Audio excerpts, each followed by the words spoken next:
नमस्कार, मैं हूं अखिलेश पांडे और आप देख रहे हैं सी न्यूज़ भारत। वक्त हो चुका है न्यूज़ बुलेटिन का।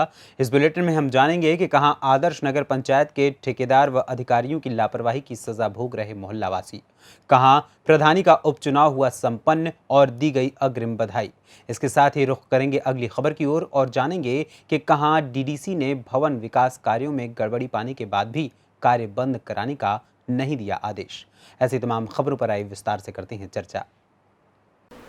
फतेहपुर बाराबंकी में जहां एक तरफ आदर्श नगर पंचायत फतेहपुर के कर्मचारी व अधिकारी अपनी वाहवाही में लगे हैं, तो वहीं जमीन पर कुछ और ही नजर आ रहा है। विदित हो कि कस्बे की पुरानी बकरा मंडी किले वाली मस्जिद के पास लगभग 100 मीटर रोड करीब एक महीने से खुदी पड़ी है, जिस पर आदर्श नगर पंचायत नई इंटरलॉकिंग लगवा रही है। ये मार्ग करीब एक महीने से खुदा पड़ा है, जिससे राहगीरों व मोहल्ले वासियों को काफी कठिनाइयों का सामना करना पड़ रहा है। जरा सी बारिश में पूरी इंटरलॉकिंग व नाली तालाब का रूप ले लेती है और रास्ता जलमग्न हो जाता है। बाराबंकी से सी न्यूज़ संवाददाता नफीस अहमद की रिपोर्ट। बंगरा मुख्यालय से लगभग 6 किलोमीटर की दूरी पर ग्राम पंचायत बगरौनी में उपचुनाव शांतिपूर्ण तरीके से संपन्न हुआ, जिसमें 3 प्रत्याशियों में से पार्वती को 117 वोटों से विजयी घोषित किया गया, जिसमें तहसीलदार मनोज कुमार, थाना अध्यक्ष उल्दन अजमेर सिंह भदौरिया, चौकी इंचार्ज बंगरा नरेंद्र सिंह की देखरेख में संपन्न किया गया। महिला प्रधान पार्वती देवी पत्नी राम कुमार द्वारा फूल माला पहनाकर पार्वती देवी का जीत की अग्रिम बधाई दी गई। भाई साहब, आज आप पंचायत चुनाव जीती हैं ग्राम बगरौनी से, कैसा लग रहा है आपको? अच्छा लग रहा है।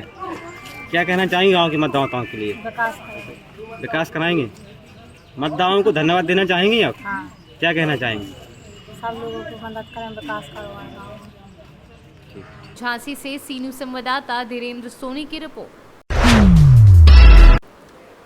तीसरी प्रखंड के भंडारी पंचायत में 3 घरों में चोरी होने से ग्रामीणों में हलचल मची है। बता दें कि कुछ दिन पूर्व भी भंडारी में चोरों ने कपड़ा व्यवसायी के यहां चोरी का अंजाम दिया था, जिसमें हजारों रुपए का कपड़ा चोरी हुआ था। और आज फिर भंडारी पंचायत में 3 घरों में चोरी करके हजारों का चोरी को अंजाम दिया है। तीसरी प्रखंड के भंडारी पंचायत के कटेरा टान में शंकर राम, उमेश यादव व अशोक तुरी के यहाँ चोरों ने चोरी की घटना को अंजाम दिया है।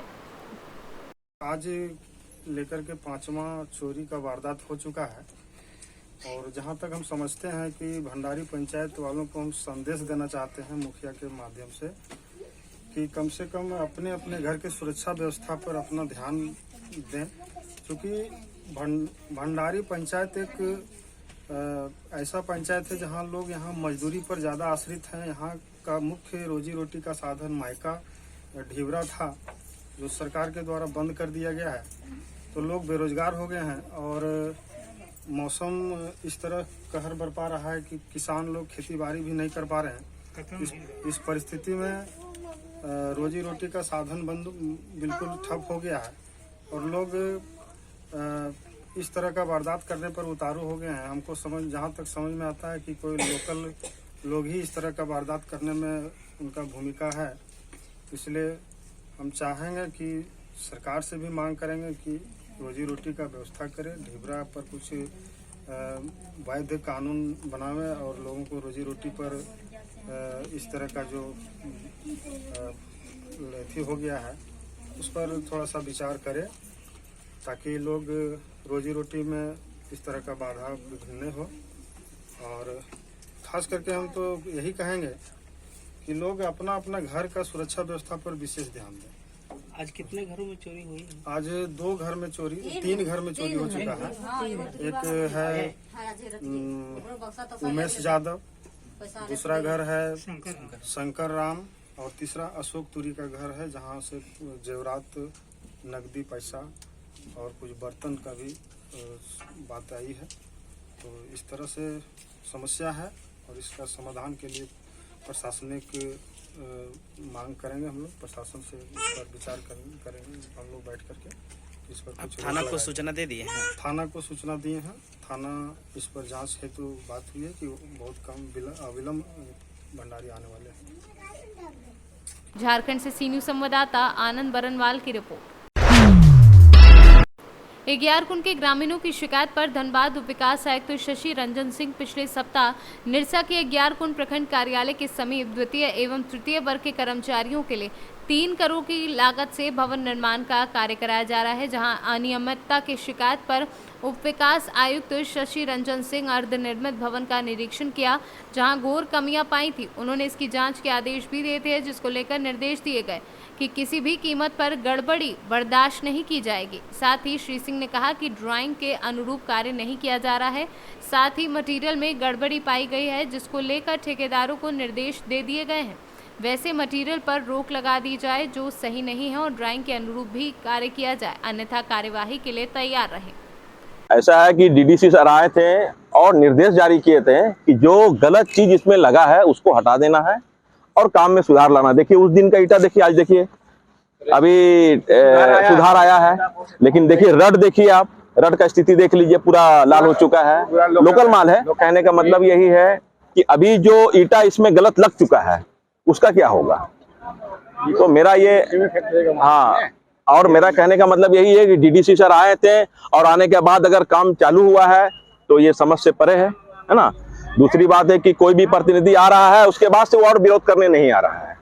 कोई भी जनप्रतिनिधि अगर आ रहे भैया तो कंटिन्यूअस कीजिए, आप इसका निगरानी करना होगा ना, क्योंकि आपका ब्लॉक के सामने में ये काम हो रहा है और ब्लॉक के सामने में अगर भ्रष्टाचार या अनियमितता पाई जाती है तो ये बहुत शर्म की बात है। प्राकलन तो मांगा जा रहा है, प्राकलन कहाँ किसी को उपलब्ध कराया जा रहा है। प्राकलन में तो लिखा होगा ना कि किस सिस्टम से ये कहाँ लिंटर देना है, कहाँ लिंटर नहीं देना है, कितना का रड लगेगा, कितना बालू लगेगा, कौन सा बालू लगेगा, कौन सीमेंट लगेगा। इंजीनियर तो बोल ये नजर नहीं आ रहा है, ना कोई नजर आ रहा है। हम मेरा ये कहने का मतलब है कि जो इसमें ऑलरेडी तो भ्रष्टाचार हो चुका है, इसका क्या होगा। आप तो मान ली सुधार कर रही है, लेकिन इससे पहले जो गलत हुआ है उस पर तो जांच होना चाहिए। है कि इसका जो ईटा लगा इसमें इसका जांच हो, लेबोरेटरी जांच हो, जो भी काम हुआ इसका जांच हो और जांच होने के बाद जो अगर गलत हुआ है तो इस पे कार्रवाई होना चाहिए। किया गया तो हम लोग फिर मुख्यमंत्री को इसका जांच के लिए लिखने जा रहे हैं। अरे एस्टीमेट भी तो एस्टीमेट जब मांगा जा रहा, प्राकलन जो मांगा जा रहा है तो उपलब्ध कराना चाहिए। यही सबसे रिक्वेस्ट करना चाहते हैं कि कमीशन खोरी के चक्कर में ना पड़े।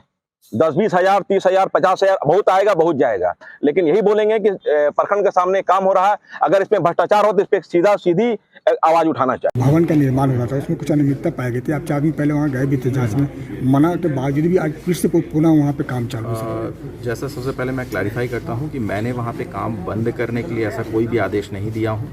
डेफिनेटली वहाँ के जो लोकल कंप्लेंट्स वगैरह हैं उस संदर्भ में मैं वहाँ पे गया, वहाँ पे कुछ एक इश्यूज हमने फाइंड आउट किए। अभी जो है जांच प्रक्रियाधीन है। डेफिनेटली ऐसे सर्कमस्टांसेस में जब तक लिखित तौर पे मैं कोई वहाँ पे कार्रवाई नहीं करता हूँ तब तक कोई भी वहाँ पे हमने काम बंद करने का जो है ऐसा कोई भी डायरेक्शन अभी तक नहीं दिया है।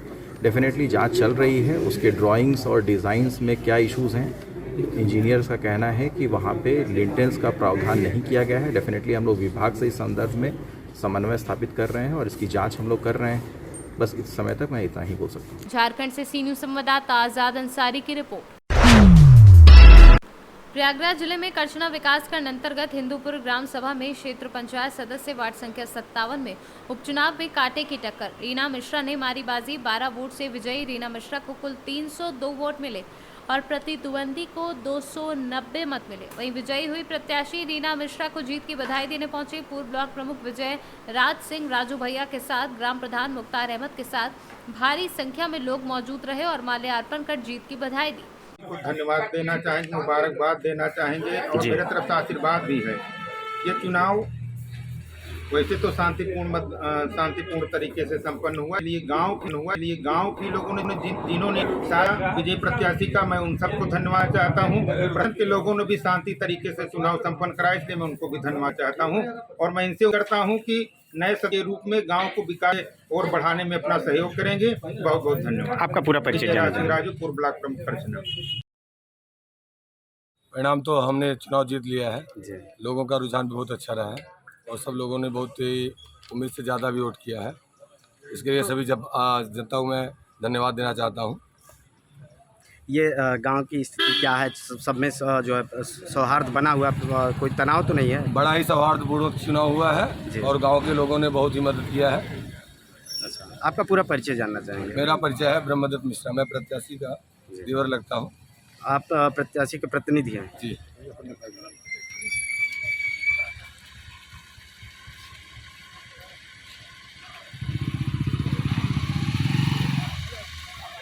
प्रयागराज से सी न्यूज़ संवाददाता मंगला प्रसाद पटेल की रिपोर्ट। इंदौर में एक अकादमी में पहचान के दौरान नेशनल शूटिंग प्लेयर युवती ने कई लोगों के साथ लाखों रुपए की ठगी कर ली। इस मामले में पुलिस ने एसपी ऑफिस के रिटायर्ड बाबू के बेटे की शिकायत पर युवती के खिलाफ धोखाधड़ी के मामले में केस दर्ज किया है। इस मामले में अन्य ठगने वाले लोगों को भी पुलिस ने एफआईआर में शामिल किया है। वीर राइफल सोसाइटी के कल ये मामला जो है पंजीबद्ध हुआ है बाणगंगा थाने में, जिसमें कुछ पैसा लेन देन के ऊपर से विवाद था। तो कल क्राइम ब्रांच से जांच होकर मामला पहुंचा था, उसके पश्चात ये मामला पंजीबद्ध किया गया था।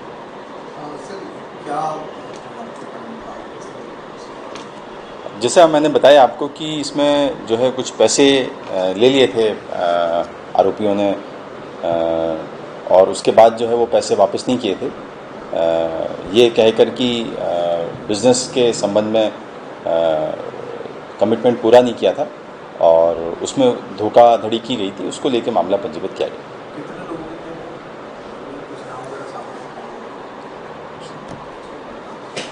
इंदौर से सी न्यूज़ संवाददाता सुरेश बैरागी की रिपोर्ट।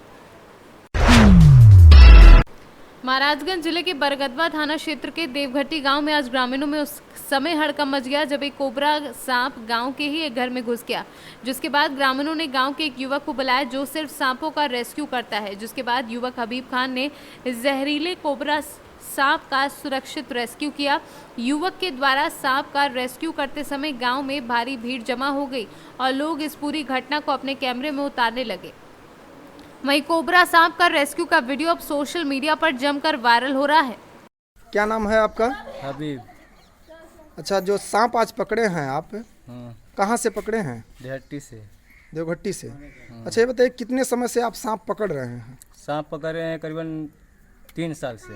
अच्छा, कहीं सीखे हैं आप या कोई कोर्स किए हैं कि वैसे ही पकड़ रहे हैं आप सांप? पहले मुंबई गया था, सीखा था, कुछ जानकारी लिया था, फिर वहाँ से चले आया। अच्छा, सांपों को पकड़ के क्या करते हैं आप? जंगल में छोड़ देता हूँ।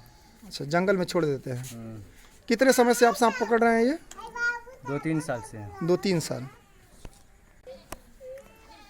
अच्छा, क्या आप सोशल मीडिया पे कोई वीडियो वगैरह लगा करके इसका पोस्ट करते हैं? ये सब मैं वीडियो नहीं भेजता हूँ, सिर्फ जानकारी देते हैं तो मैं चले जाता हूँ पकड़ने के लिए। फ़ोन ऑन करते हैं, चले जाता हूँ, बुलाने आते हैं तो भी चले जाता हूँ और पकड़ करके जंगल में छोड़ देता हूँ। महाराजगंज से सी न्यूज़ संवाददाता श्रवण यादव की रिपोर्ट। जहां देश अपना 75वां अमृत महोत्सव मना रहा है तो वहीं केंद्र सरकार द्वारा हर घर झंडे का आयोजन भी किया जा रहा है।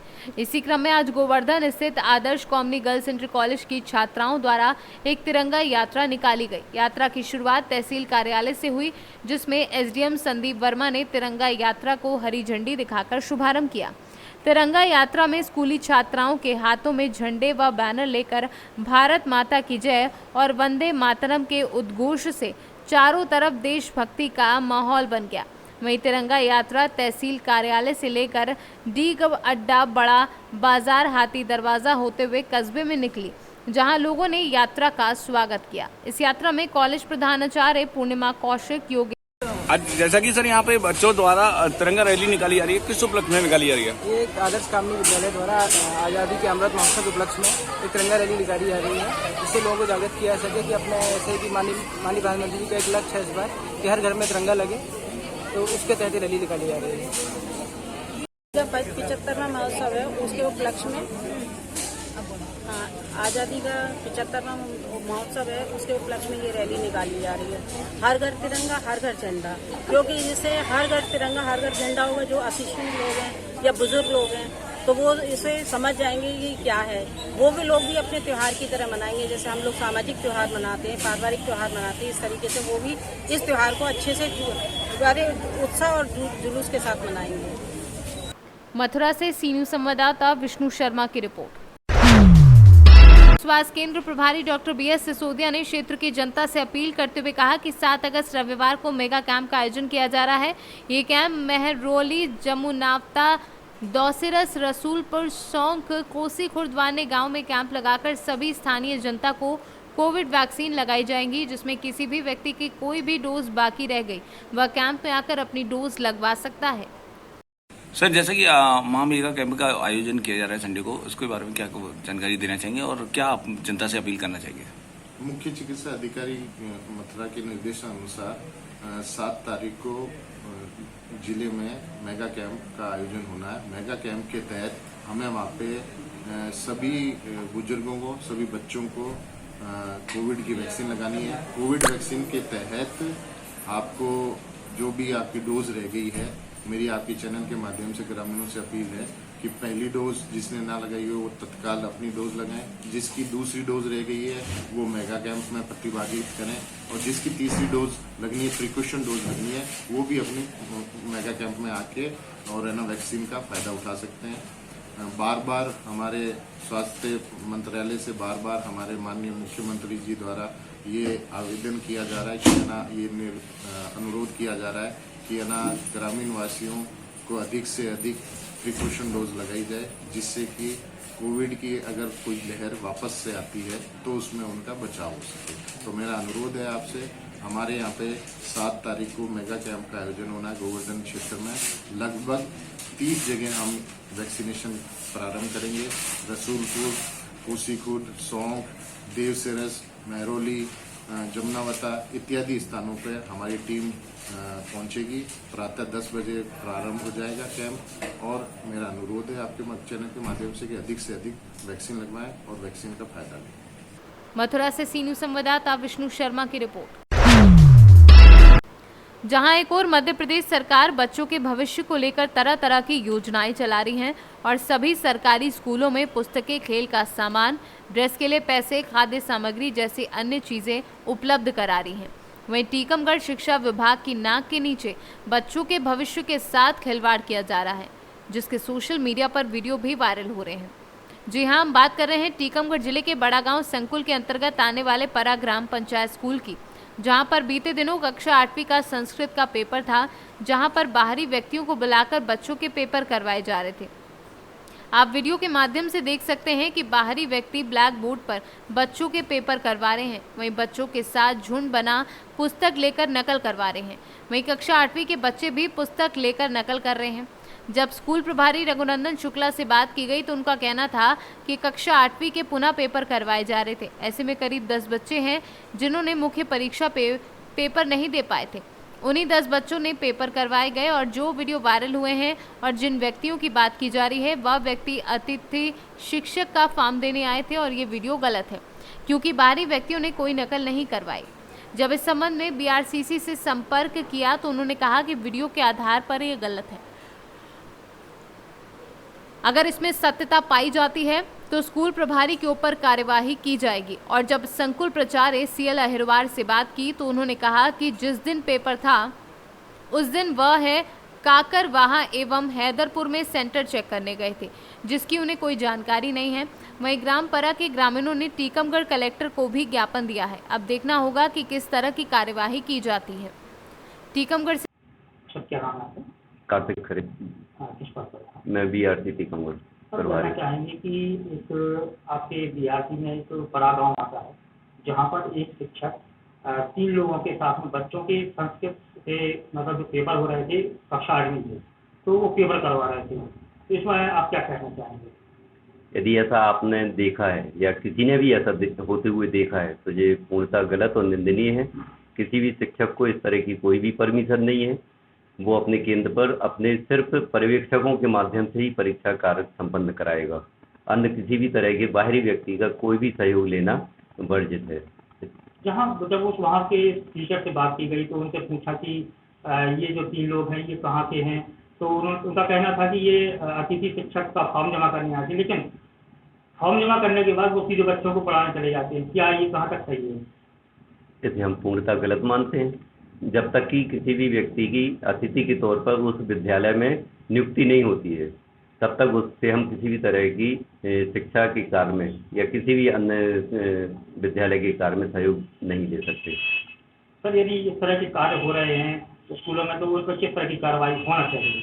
तो निश्चित तौर पे आपने यदि ये बात संज्ञान में लाए हैं तो उस विद्यालय के शिक्षक को कारण बताओ नोटिस जारी किया जाएगा, उनसे सवाल जवाब किया जाएगा और यदि वो दोषी पाए जाते हैं, सही उचित और संतोषजनक उनका जवाब नहीं होगा तो निश्चित तौर पर उनके खिलाफ वरिष्ठ कार्यालय को कार्रवाई के लिए बोला जाएगा, लिखा जाएगा। क्या नाम है आपका? रघुनंदन शुक्ला। जी, कहाँ पर पदस्थ? हम प्राथमिक शाला कंचनपुरा में पदस्थ हैं। जी, एक वीडियो वायरल हुआ है जिसमें कुछ व्यक्ति बाहर के व्यक्ति हैं और वो वहाँ पर बच्चों को पेपर करवा रहे हैं। वहाँ पे जो टीचर्स की जो चेयर्स वगैरह डली हैं वहाँ पर बैठे हुए हैं। कौन है वो लोग?